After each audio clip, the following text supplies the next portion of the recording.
Hello friends, how are you? Good evening to all of you. I hope आप सब लोग बढ़िया रहेंगे। मैं भी एकदम बढ़िया हूँ। So today we are going to discuss GST related topic which is like ITC in some special circumstances. So आज जो हमारा पॉइंट रहेगा, हम पॉइंट कवर करेंगे। फॉर एग्जांपल, एक जो कंपोजिशन डीलर है वो अगर कन्वर्ट कर रहा है अपने आप को रेगुलर डीलर में, लाइक कंपोजिशन से रेगुलर स्कीम में अगर कन्वर्ट हो रहा है, इन दैट केस जो भी उसका स्टॉक पड़ा है और जो भी उसका कैपिटल गुड्स पड़ा है, उस पर उसको आईटीसी कैसे मिलेगा। सो फर्स्ट ऑफ ऑल, वो आईटीसी जो उसको अवेलेबिलिटी है, ITC available on the stock plus capital good, दोनों पे स्टॉक, दोनों पे आईटीसी अवेलेबल है। आईटीसी मतलब इनपुट टैक्स क्रेडिट। एंड जो सेक्शन इस प्रोविजन को कवर कर रहा है वो सेक्शन है section 18 sub section 1 clause C of the CGST act. Then उसके बाद में कंडीशंस क्या है कैपिटल गुड्स पे क्लेम करने का ITC. On capital goods we can claim the ITC shall be claimed after reducing the tax paid on such capital goods by 5% per quarter। Like जो भी क्वार्टर है और the part of the quarter, जो capital goods मतलब हो गया, plant machinery हो गया, फिक्स्ड एसेट हो गया, और कोई मतलब ऑल द कैपिटल गुड्स जो पड़े होते हैं हमारे, उन कैपिटल गुड्स पे हम लोग आईटीसी क्लेम कर सकते हैं if you are converting from composition to regular dealer. So in that case जो भी हम टैक्स पे किया है उस कैपिटल गुड्स प्लांट मशीनरी पे, उसका 5% पर क्वार्टर जितना भी हमने यूज किया है from the date of invoice से लेके जब हम कन्वर्ट हुए हैं तब तक हमको जो भी मतलब टाइम पीरियड हो गया, उस पर क्वार्टर हमको 5% उसका टैक्स जो पेमेंट हुआ आईटीसी को रिड्यूस करके फिर हम लोग क्लेम कर सकते हैं।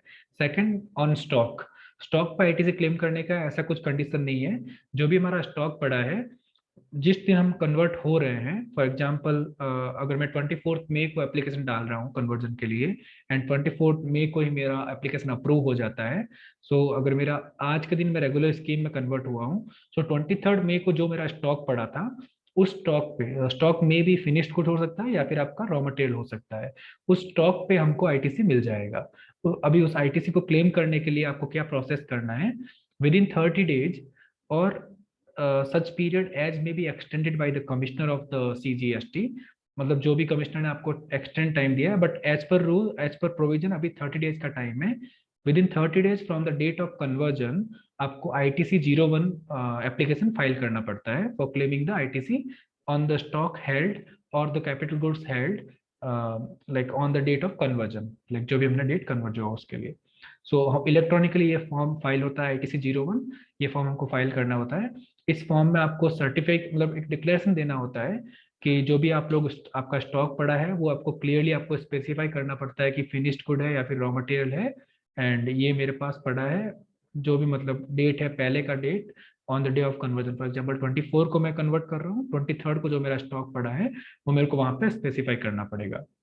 सेकंड कंडीशन है, अगर आपका जो भी आईटीसी है in that case if it is exceeding 2 lakh rupee, in that case this you have to submit a duly certified declaration by a chartered accountant in practice और अ कॉस्ट अकाउंटेंट, अगर आपका ITC 2 lakh से ऊपर है तो।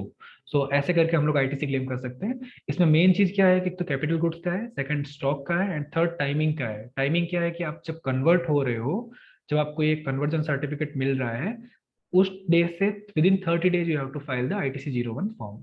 So this is all about the ITC claiming in case of a composition dealer getting registered under regular scheme. So thanks a lot, and thank you so much for watching the video.